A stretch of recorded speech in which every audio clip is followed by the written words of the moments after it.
Dios les bendiga, estamos esta tarde desde nuestro canal Zona Pentecostal y queremos presentarles a un invitado muy especial que tenemos hoy, nuestro hermano Elmer Hidrobo Quintero. Nuestro hermano Elmer Hidrobo Quintero es un testimonio muy hermoso para Colombia y para el mundo, que da poder y testimonio de la fe en Jesucristo. Una persona que Dios la ha transformado, que cambió las armas por la palabra de Dios, una persona la cual ha tenido una vida muy difícil, pero que también ha tenido la oportunidad de conocer a Jesucristo, nuestro verdadero Dios y nuestro Salvador. Hermano Elmer, lo dejamos, siga usted, queremos que se presente, Dios me le bendiga, bienvenido por estar aquí en esta tarde. Bueno, la paz de Cristo sea con todos nosotros. Pues muchas gracias, hermano Carlos, por esas palabras. La verdad, me siento contento. A veces testificar y hablar del pasado es un poco difícil, pero de todas maneras, así Dios lo quiere, poder contarle al mundo, no solamente al pueblo cristiano, sino también a otras personas, que Cristo, aún en esta época, en este siglo XXI, sigue haciendo milagros y sigue haciendo maravillas. Él obró poderosamente en mí en las montañas del Cauca, cuando estaba en las guerrillas, y la verdad me siento transformado y feliz con esta oportunidad que Dios me ha dado en esta nueva vida, en esta nueva etapa que estoy llevando, y solamente a veces puedo decirle a Dios, gracias por haber hecho este milagro en mi vida.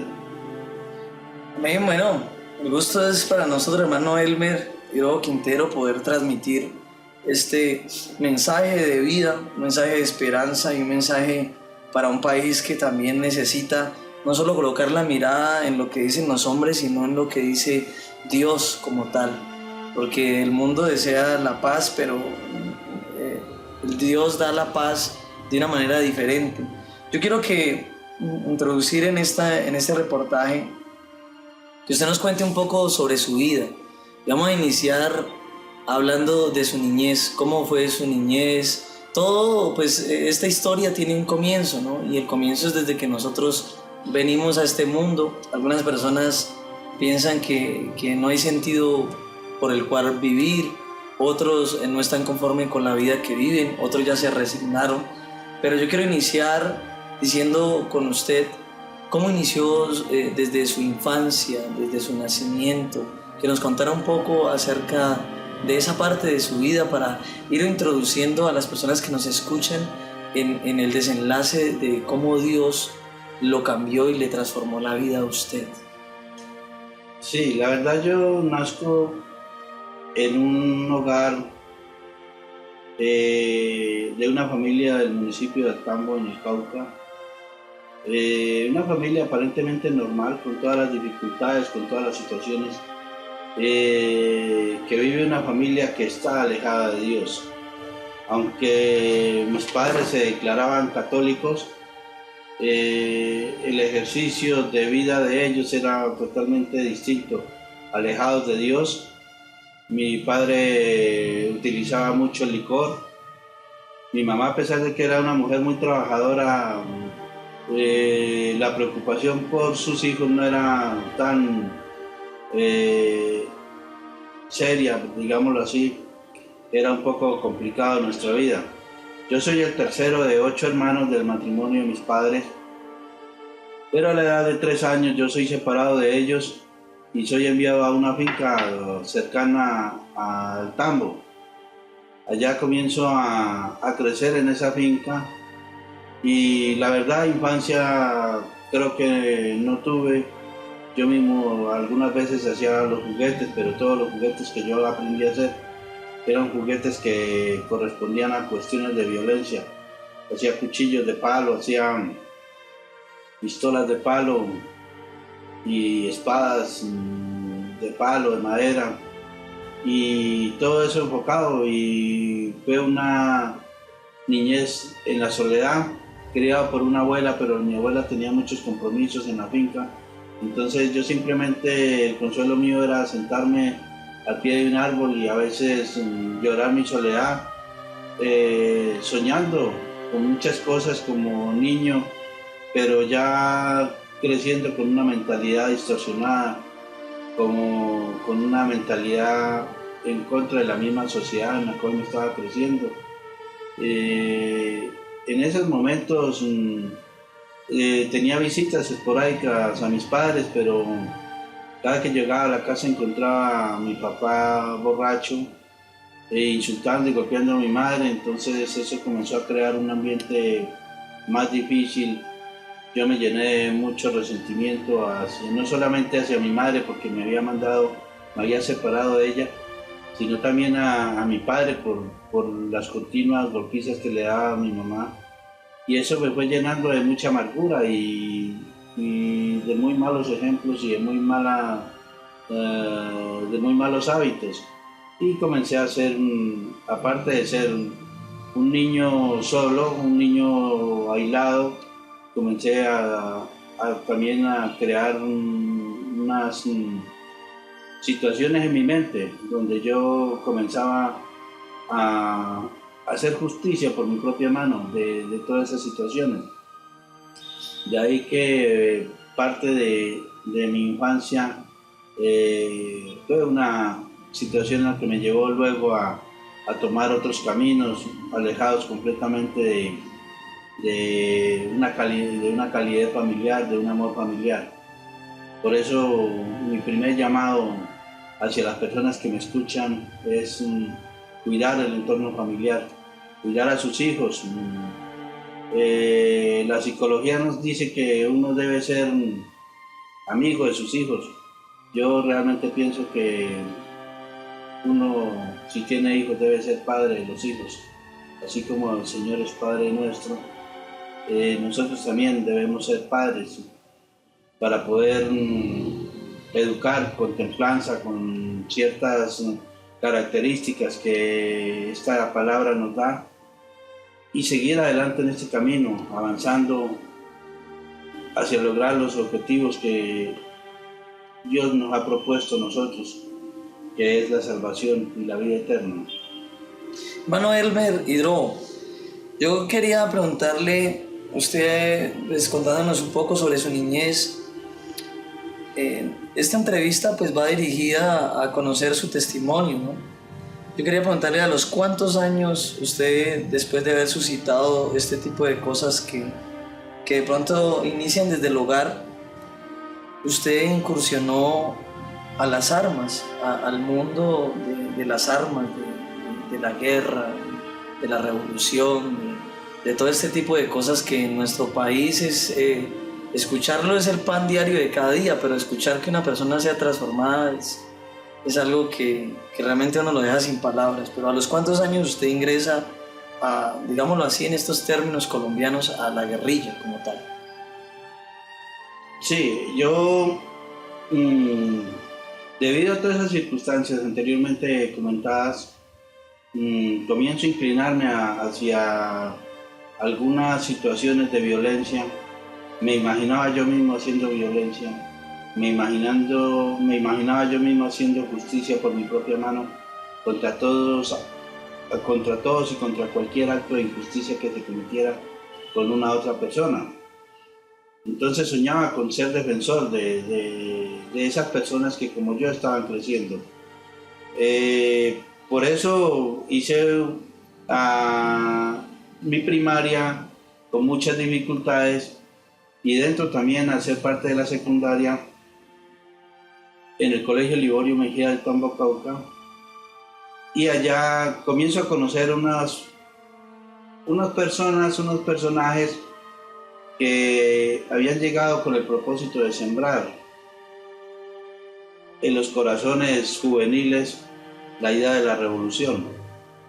Y eso me motivó para querer conocer más a fondo de esas situaciones.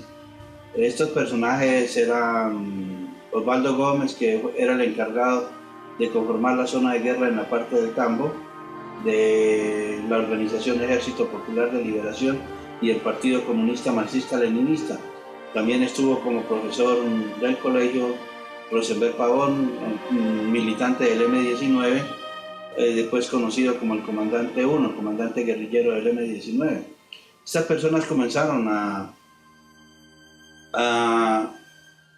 dar unas clases de filosofía de la revolución y de los cambios sociales, de la transformación del mundo, del materialismo histórico, materialismo dialéctico, y eso enseguida, muy pronto me llamó la atención. Pero anterior a eso también hay una situación que es la que colma también mi situación de paciencia al seno de mi familia, y es que me sentí como en la necesidad de separar a mis padres.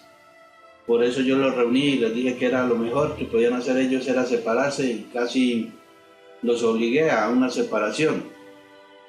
Y ellos, de pronto por el temor que ya sentían, porque yo era un joven ya distinto, con mucha decisión y con mucha amargura y con mucha ira en mi corazón, sintieron ese temor y ellos se separaron. Pero eso sirvió también para que, al ver esa culminación de esa relación de mis padres, me sentí más libre de irme hacia las guerrillas. Desde ese momento, a la edad de 13 años, inicio mi responsabilidad como militante del Partido Comunista Marxista-Leninista de Colombia.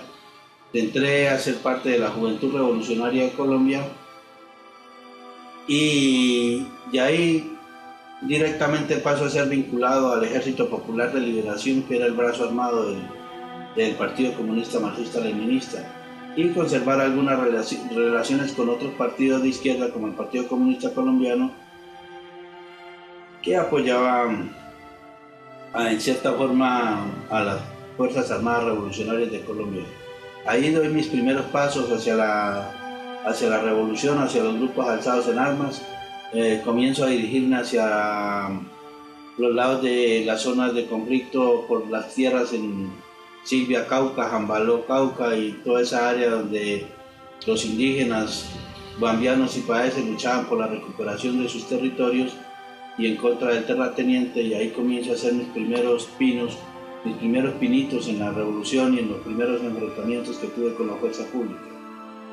Ahí arranca prácticamente mi vida en la lucha armada, mi vida como guerrillero, a la edad de los 13 años. Bueno, Elmer, siendo joven, cuéntenos un poco su vida ya como guerrillero, haber incursionado. Ya nos dijo cómo inició a la edad de los 13 años y cómo mensajes como estos pueden dañar e incluso acabar de uno no escoger el mejor camino como joven. En un país donde de pronto en esos tiempos no había muchas oportunidades como de pronto las hay hoy. La alternativa más cercana a creer en algo que de pronto uno pensaba que le iba a ayudar a cambiar la vida a los demás. ¿Cómo fue su vida ya estando en la guerrilla?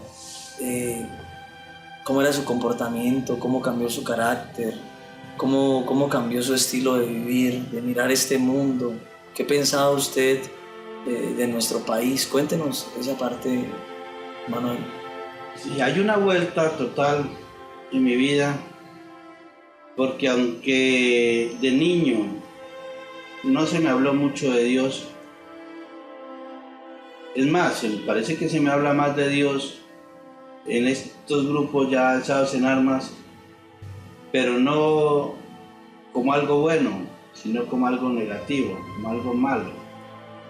Yo comienzo a recibir el adoctrinamiento en el marxismo-leninismo y me llamó la atención porque en mis días de soledad comenzaba a preguntarme dónde estaba Dios, en mis días de mi niñez, y si era verdad que existía, estaba en esa duda. Pero al entrar a ser parte de las guerrillas colombianas y del comunismo y de los partidos de izquierda, se comienza a manifestar ese rencor hacia ese ser, hacia Dios, y de comenzar no solamente a sentir rencor, sino también llegar a sentir odio por esa creencia, por esa situación que nosotros pensábamos que era una simple filosofía. Entonces, cuando a mí se me dice la revolución es buena, Dios no existe, y repítalo tantas veces en el día como le sea posible, cuando se le dice a uno que Dios no existe y que algún vestigio que quede de Él en los cielos, nosotros vamos a sacarlos a patadas de los cielos, con el hecho de decir que nosotros no somos una creación divina, que nosotros venimos por evolución, que nosotros descendemos de los simios. Todo eso comenzó a llenar unas expectativas donde yo decía, yo no estaba equivocado, Dios no existe, entonces por eso es que nosotros somos así, y por eso a nosotros nos toca que empuñar un arma para cambiar esta sociedad que no sirve para nada. En esos momentos entra a funcionar en mi ser cultivar la parte individual, o sea, el individuo, y pensar que uno puede ser Dios y ser el mismo diablo al mismo tiempo. Ese era mi concepto en ese momento. Yo podía hacer bien, pero también podía hacer mal. Comenzaba a hacer bien pensando que con un fusil iba a cambiar la sociedad colombiana, pero que para eso tenía que matar, para eso tenía que quitar gente del medio. Y entonces se forma una idea más difícil, que es hacer el ejercicio de violencia con todo lo que le decían a uno en el adoctrinamiento, que era un deber, que era una necesidad, que tocaba que actuar con la fuerza, porque esa era la razón, o sea, actuar con la razón de la fuerza y con la fuerza de la razón. Eso era lo que le decían a uno, lo que le inculcaban, y a lo que iban dirigidas todas las charlas. Todo el impacto que usted pueda crear en la sociedad es acabar con los ricos y que los pobres puedan llegar a hacer algo. Aparentemente era un pensar noble, pero la nobleza se perdía en el momento en que uno, por hacer un acto, bañaba al mismo país en sangre, bañaba a las comunidades en sangre y no solucionaba nada. Todas esas situaciones se fueron aprendiendo en esa primera etapa del adoctrinamiento, y la verdad en muy poco tiempo me fui caracterizando por entender la revolución, por dirigir la revolución, por hacer parte de la revolución, y me fui perfilando ya como alguien importante en esta organización inicial que era el Ejército Popular de Liberación. Y así iba pasando el tiempo de mi vida, llevando a cabo muchas acciones de diferentes tipos, pero que en últimas no encontraba realmente un propósito efectivo con respecto a esas actuaciones. Bueno, Herbert, contándonos usted acerca de ya cómo cambiaron su pensamiento, su forma de mirar la vida, empezar con ese pensamiento noble de que no hayan ricos, entre comillas, y que los pobres puedan vivir mejor, pero dándose cuenta de que realmente no se cumplían como esos principios con lo que inicia este tipo de movimientos. Yo quería decirle a usted, ya estando dentro, ya habiendo avanzado en la organización como usted lo menciona, ¿qué fue lo más duro que usted vivió allá adentro? En ese tiempo, a pesar de que se hacen personas, entre comillas, fuertes, de que ya no le da miedo de muchas cosas, pero ¿qué fue lo más duro que usted vivió? A ver, yo viví unas situaciones bastante complicadas. Por ejemplo, en la transición de una organización a otra, porque soy detenido en el año 1986, soy detenido y torturado por las fuerzas del Estado. y después, alejado de mi grupo inicial del EPL, busco refugio y apoyo en la FARC, los cuales me reciben, me aceptan y comienzo a seguir con mucho más fuerza mi actividad violenta. Pero es en la FARC donde yo logro desarrollar mi repulsión, mi odio hacia todo lo que viniera de Dios.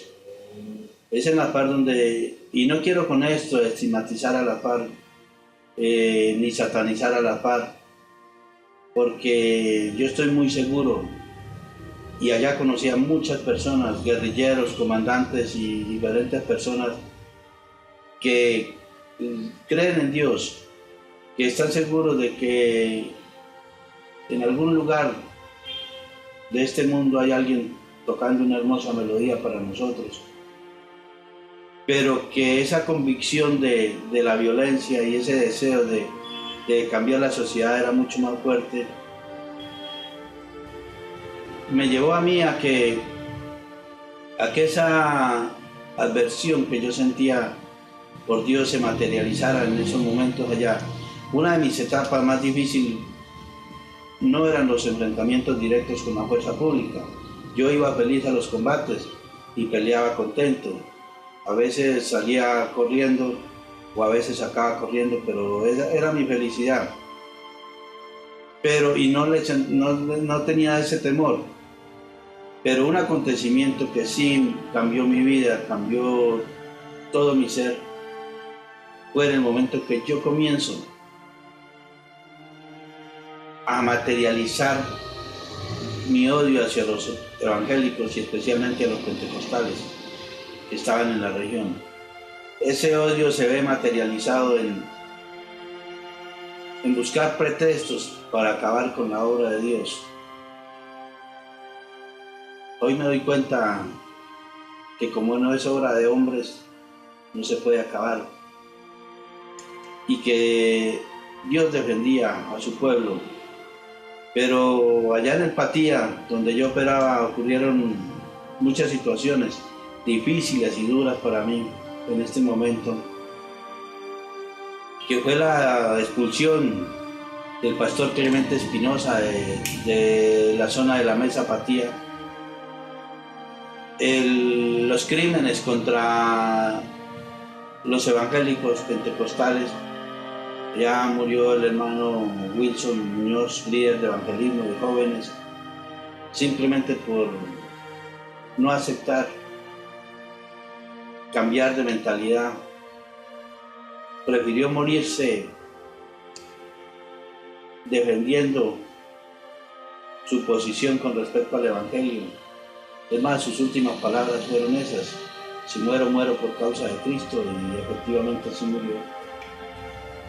Y toda esa sangre, todas esas situaciones que hicimos en contra del pueblo de Dios, duras, crueles, marcaron mi vida, porque así mismo Dios me mostró su misericordia y Dios me tendió su mano y Dios sembró su palabra de amor en mi corazón, y poco a poco fue transformando mi vida hasta llegar a ser lo que hoy soy. Pero son momentos muy difíciles, muy duros. A veces uno trata de olvidarlos y a veces el demonio también trata de recordárselos a uno. Yo he tenido varias luchas internas en ese sentido, porque el demonio a veces quiere recordarme mi pasado, pero cuando él quiere recordarme mi pasado, yo me lleno de valor y le digo a él que yo le voy a recordar el futuro de él, y el futuro de él es amarrado, mientras que el mío es con mi Señor Jesucristo allá en el cielo. Esas situaciones cada día empeoraban más en el Patía, porque no contento con una cosa, surgían otros inconvenientes en contra del pueblo de Dios, y eso fue poco a poco llevándome a mí a un estado en que ya no sabía para dónde coger. Pero el orgullo el pecado, el creer que yo nunca iba a ser perdonado, hacía muchas veces que yo siguiera con más dureza y con más firmeza la lucha armada. Y por ese mismo motivo fui muy odiado por las fuerzas militares, por las fuerzas del Estado, por el mismo Estado y por muchos ciudadanos colombianos. Fui odiado por mi actuación en esa parte del Patía, en la cordillera occidental. Eso marcó profundamente mi vida y yo creo que ese es el aspecto más duro de mi vida, pero también el momento donde yo puedo decir que Dios comenzó a obrar en mi corazón y que esa paciencia que tuvo el creador de la humanidad hace que yo me sienta feliz de haber sido algún día capturado por Él en esos brazos amorosos con los que Él me acogió a mí y que hoy pueda estar testificando para su gloria y para su honra y seguir el camino que Él ha escogido, el camino que Él me mostró para mí, que es predicar su palabra, llevar personas al conocimiento de la verdad, porque esto no es con armas ni con ejércitos, es con el Espíritu Santo de Dios que podemos derrotar verdaderamente un enemigo, como es el pecado, como es Satanás, como es el que tiene nuestro país en esta situación. Hoy vine a pelear la buena batalla y estoy aquí peleando la buena batalla. Amén, qué bendición escucharlo. De verdad que nuestro corazón se llena de alegría y de gozo de escuchar cosas que uno en lo común no escucha. Uno puede escuchar que una persona entrega las armas, que una persona se desmovilice, pero escuchar que una persona es transformada completamente como es usted, como lo que nosotros nos dice y como hermanos que le conocemos, hermano, nos damos cuenta y hablar de odiar el Evangelio, hablar de odiar las cosas de Dios, de odiar a personas que no le hacemos daño a nadie, pero a la misma vez ser capturados por un mensaje que no es cualquier mensaje, sino que llegó hace más de 2000 años, que lo trajo Jesús, que no es una religión, sino que es poderoso para todo aquel que cree. De esa transición, de llegar a expulsar pastores, de que hayan muerto hermanos que predican el Evangelio, cuéntenos en la profundidad un poco más cómo fue ese toque de Dios en su vida, hermano Elmer, cómo Dios, ese corazón de piedra. Usted me contaba un día que les enseñaban que no tenían que llorar, que no tenían que darle afloramiento a sus sentimientos. ¿Cómo lo tocó Jesús a usted? El toque divino, el toque de Dios. La verdad yo no sé exactamente en qué parte, en qué punto, en dónde, cómo el Señor hizo esta maravilla, esta transformación. ¿En dónde comenzó? Yo he tratado de recordar muchas cosas de mi vida, a veces me siento a recordar en qué momento fue la parte donde la presencia del Señor comienza a manifestarse y es muy difícil porque Dios conmigo hizo un proceso muy especial. En mi vida se albergaba mucho el orgullo, la altivez, la soberbia. Y con todas las dificultades que puede tener un hombre de guerra, y no un hombre de pocas guerras, porque en las guerrillas estuve vinculado a las guerrillas más o menos 33 años, en todas sus expresiones. Era muy difícil y yo a veces consideraba, cuando comenzaba a sentir que había algo extraño, que había algo que me ponía a pensar en alguien superior, en alguien muy especial, casi en el mismo momento comenzaba yo a desechar esa situación. Pensaba que era solamente mi imaginación, Pensaba que era solamente un sentimiento y rápidamente también era sacado de mi mente. La batalla que se libraba en mi mente era muy tremenda. Ahí comencé a darme cuenta que la mente es un campo de batalla realmente entre Dios y entre el mal. Mi mente siempre seguía albergando que este país tenía que cambiar, que la situación de Colombia tenía que llegar a su fin en ese sentido de falta de equidad, falta de oportunidades para la gente pobre. Y en ese contexto creo que el Señor comienza a orar, haciéndome entender que yo podía seguir teniendo algunas formas de actuar, pero sin lastimar realmente al ser humano, que yo podía ayudar a cambiar este país, pero ya no con un fusil. Pero entonces la propuesta que me hacía el Señor en ese momento era que yo tenía que cambiar un fusil por unas rodillas. Y esa era una de las cosas que más se nos había inculcado en las guerrillas, es que nosotros no nos podíamos poner de rodillas ante nadie. Y era una de las situaciones más difíciles, porque uno arrodillarse era rendirse. Y yo no sabía realmente qué poder existía en las rodillas. Hoy ya lo sé, hoy ya lo conozco, lo uso mucho. Le pido a Dios que me fortalezca mis rodillas. A veces no puedo estar mucho tiempo arrodillado, pero le pido al Señor que me las fortalezca porque yo quiero estar más de rodillas ante Él. En ese tiempo nosotros no nos le arrodillamos a ningún enemigo, a ninguna clase de ser humano. Y así seguíamos vinculados hacia esa lucha estéril, una lucha que a pesar de que tenía ciertos signos de nobleza, se fue deteriorando tanto, se fue perdiendo tanto la humanidad, se fue deteriorando tanto la situación del ser humano, que ya no cabía, ya no había un espacio realmente para un comportamiento humano y se nos volvía un comportamiento brutal, tenaz. Vuelvo y aclaro, no tengo nada de resentimientos ni contra mis hermanos que están hoy en las montañas todavía.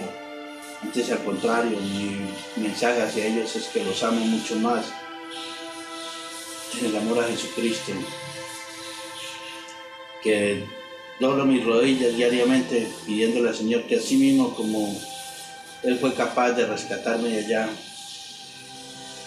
que Él fue capaz de enseñarme este hermoso evangelio, esta hermosa palabra, también ayuda a mis hermanos guerrilleros que están en las montañas para que un día vengamos a ser parte del glorioso ejército del Señor. Porque en estos momentos yo considero que Dios está acomodando su ejército para la batalla final y tenemos que ser parte de esa buena batalla, la que nos llevará realmente a la consolidación del reino del Señor aquí y poder heredar la vida eterna. Muchas situaciones han pasado, muchas cosas han pasado y tal vez seguirán pasando, pero desde acá hay un puñado aún de valientes, hay un puñado de guerreros del Señor que siguen clamándole a Él, que siguen alzando las manos hacia los cielos y diciéndole a Dios que Colombia es para Cristo. Eso es lo que ha hecho el Señor conmigo, hermanos. Y también lo puede hacer con ustedes, amigos y hermanos que me escuchan. Dios transforma, Dios cambia. A mí, el Señor, ni los hermanos evangélicos no me lavaron el cerebro. A mí fue el Señor y no solamente me lavó el cerebro, sino que me lavó completamente todo mi ser. Por eso hoy vivo feliz y le sirvo a mi Señor y sé que la paz que nos propone Él es la verdadera paz. una paz de vida y una paz de muerte. Hermano Elmer, devolvámonos un poquitico en esta historia de vida, en este testimonio poderoso. ¿Cuándo fue su encuentro con Jesús? Vuelvo a preguntarle esto porque es necesario que la gente conozca un poquitico de eso, su transformación, mirar. Es algo maravilloso que lo que Dios ha hecho en usted es un ejemplo, incluso para mucha gente que está tomando el camino equivocado muchas veces. ¿Cómo fue ese toque, ese día, ese momento? Porque tuvo que haber un momento muy especial con Él, donde usted escuchó su voz, donde Él lo llamó. Cuénteme un poquitico sobre eso. Hay un momento muy hermoso que es el que me dejó marcado para siempre, donde Dios coloca su marca indeleble en mi corazón.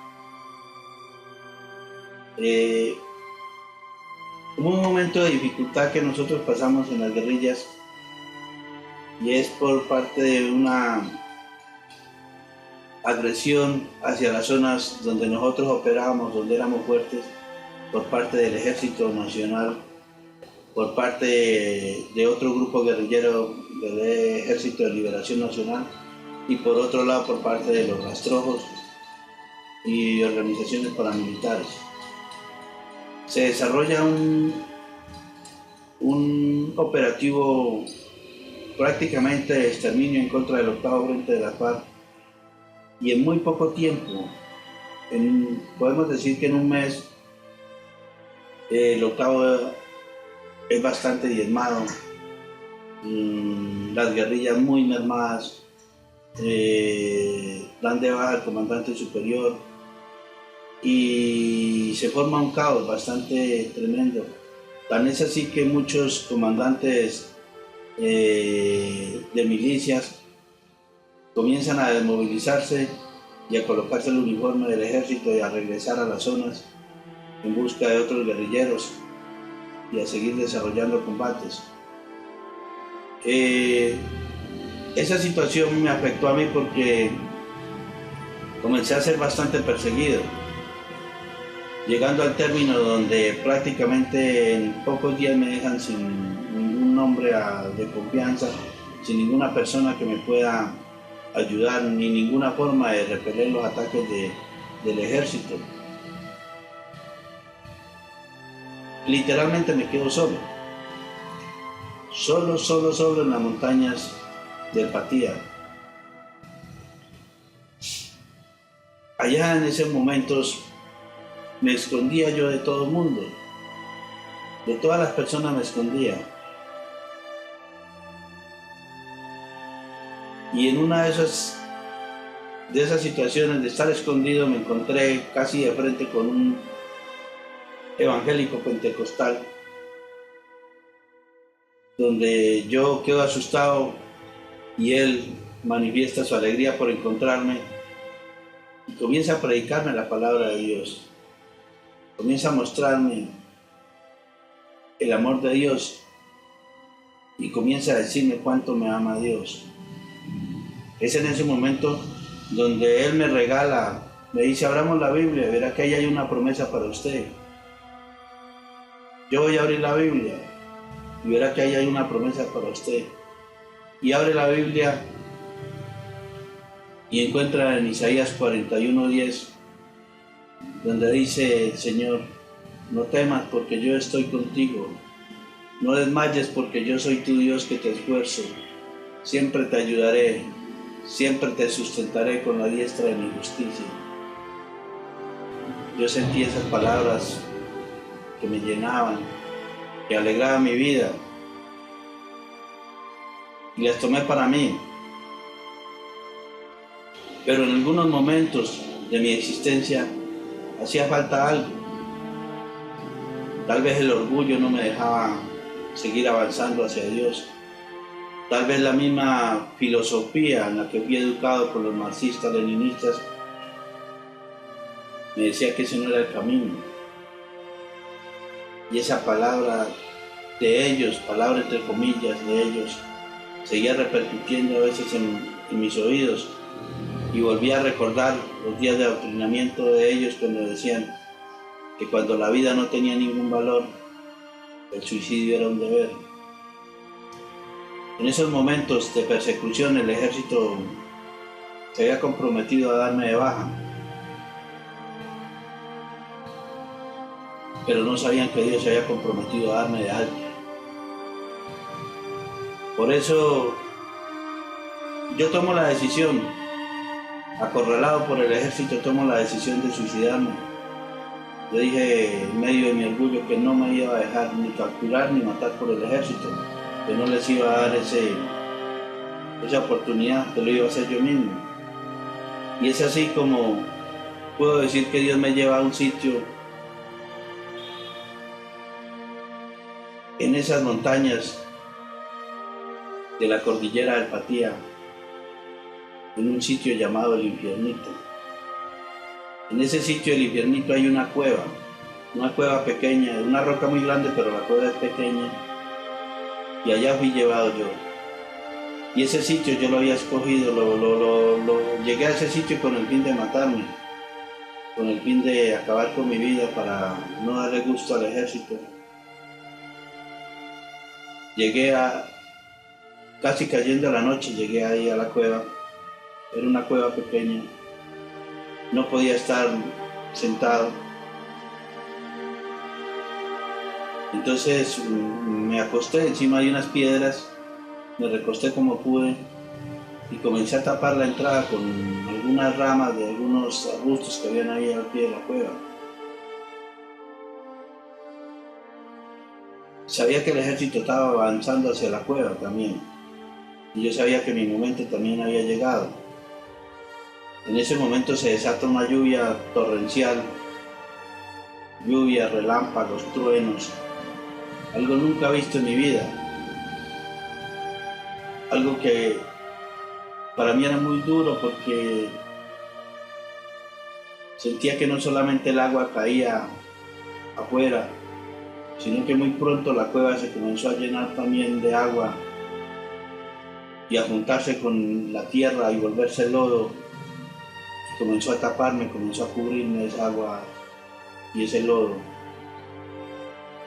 Cuando hacía un relámpago se iluminaba la cueva y yo podía mirarme lo que alcanzaba a ver, y era una especie de cerdo, una especie de puerco ahí en medio del lodo.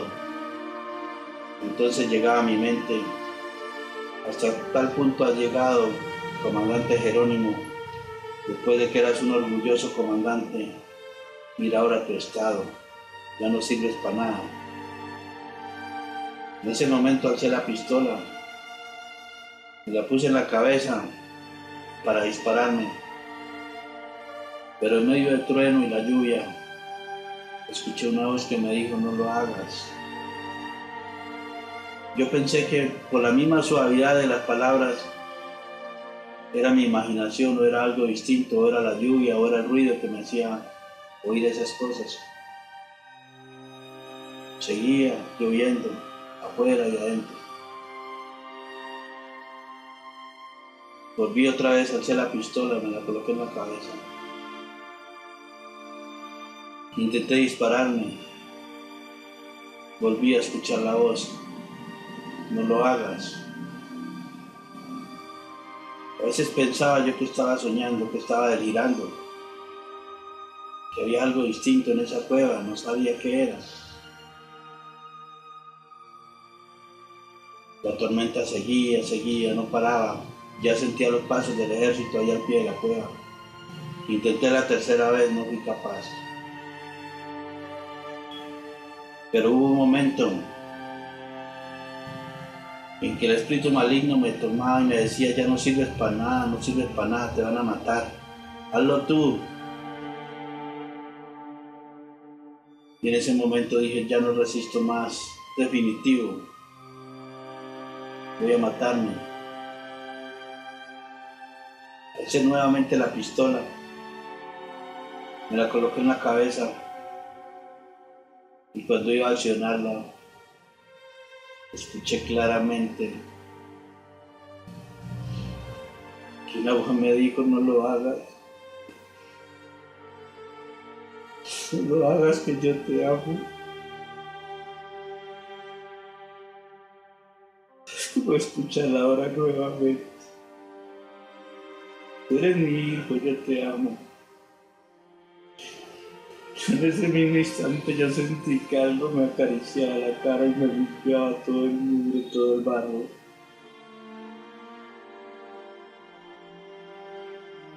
En ese momento yo siento que alguien me abraza.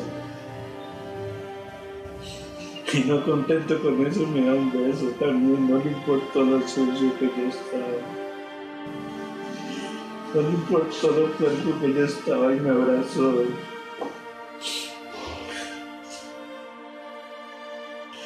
Una cosa de esa solo la puede hacer Dios. Solamente puede ser Él.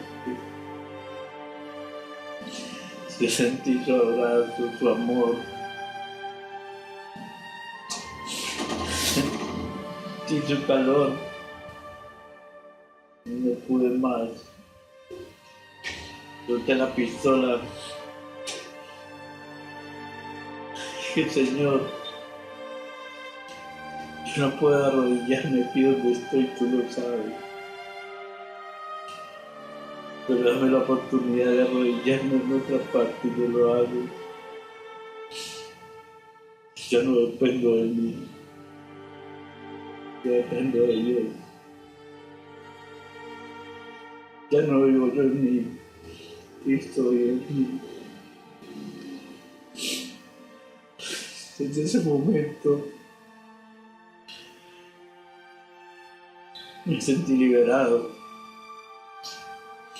Desde ese momento mi corazón comenzó a sentir paz.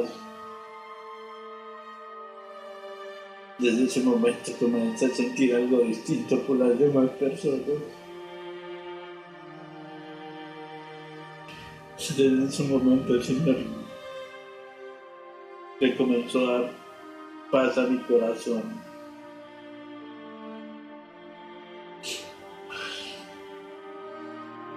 Allá quedó el comandante Jerónimo. Y Dios le dio el nacimiento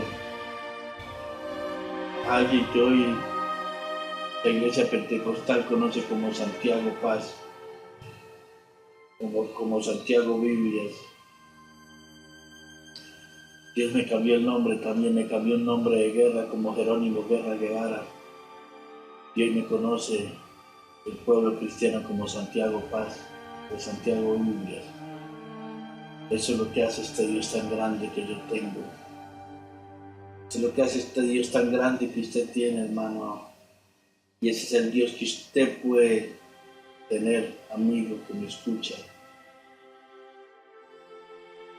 Dios cambia, Dios transforma. Dios me quitó el corazón de piedra que tenía y me colocó un corazón de carne donde Él puede reposar, porque mi corazón hoy puedo decirlo, es el reposo de Dios también. Bendito sea, Señor, bendito tu nombre. Amén. Bueno, Elmer, para terminar, después de escuchar este testimonio tan hermoso, usted por algunas organizaciones trae a Colombia y reparte Biblias por nuestro país con un programa y también lo invitan a muchas partes a hablar. Ha tenido momentos muy hermosos donde incluso policías lo han abrazado y le han dicho que esta es la forma de construir la paz en nuestro país. Cosas que las personas a veces racionales no entendemos. Usted, ¿qué mensaje le quiere dejar a la juventud, a nuestro país que están en diálogos de paz? ¿Qué mensaje nos quiere regalar? Ya nos habló del Evangelio, nos habló de cómo Dios lo tocó de una manera sobrenatural. ¿Qué mensaje nos quiere regalar para terminar esta entrevista? Y muchas veces he pensado cuál es el mensaje que Dios coloca en mi boca. Y a veces humanamente pienso, mi mensaje tiene que ser en todo momento hablar de paz. Pero sabe, hermanos, que un hombre de guerra, que un hombre que fue un guerrillero y que ahorita es un guerrero, no puede hablar de paz en el sentido de una paz incompleta, en el sentido de una paz distinta a la paz que nos puede dar el Señor Jesucristo. Por eso ahorita mi mensaje es de guerra nuevamente. Por eso yo llamo a mis hermanos a que nos alistemos con el apresto del Evangelio, que nos coloquemos la armadura de Dios, que nos vistamos de guerreros y vamos al combate nuevamente. Vamos a pelear la buena batalla para lograr la paz de este país. Se necesita cambiar corazones. Se necesita pedirle a Dios que siga obrando en los corazones de los colombianos, que siga obrando en los corazones de los guerrilleros, porque yo hoy estoy seguro que Dios está obrando poderosamente en esas montañas de Colombia. En las selvas de Colombia Dios está obrando y allá está llegando la palabra de Dios, allá está llegando este hermoso mensaje. La Biblia está llegando a los campamentos guerrilleros, está llegando a las guarniciones militares, está llegando donde están los paramilitares, están llegando donde están las bandas criminales, están llegando a las pandillas, están llegando a las cárceles, están llegando a los hospitales, a los orfanatos, a todos los sitios donde hay dolor, donde hay necesidad.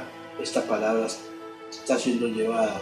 Hoy, gracias a Dios, gracias a Él, a mí me llegan Biblias con la campaña de Paz Colombia para Cristo y yo puedo llevar esas Biblias, puedo enviar esas Biblias a sitios que aún no conocen la palabra de Dios, pero que la necesidad es muy grande.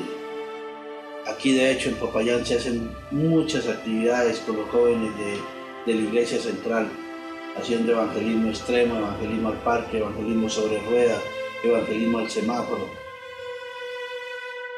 evangelismo a todas partes, en las universidades, en las escuelas, en los cinturones de miseria, toda la parte donde hay necesidad. Dios está levantando un ejército valiente.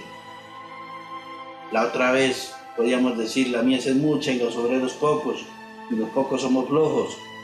Hoy podemos decir que hay un puñado de valientes llevando el mensaje de libertad, de la verdadera libertad.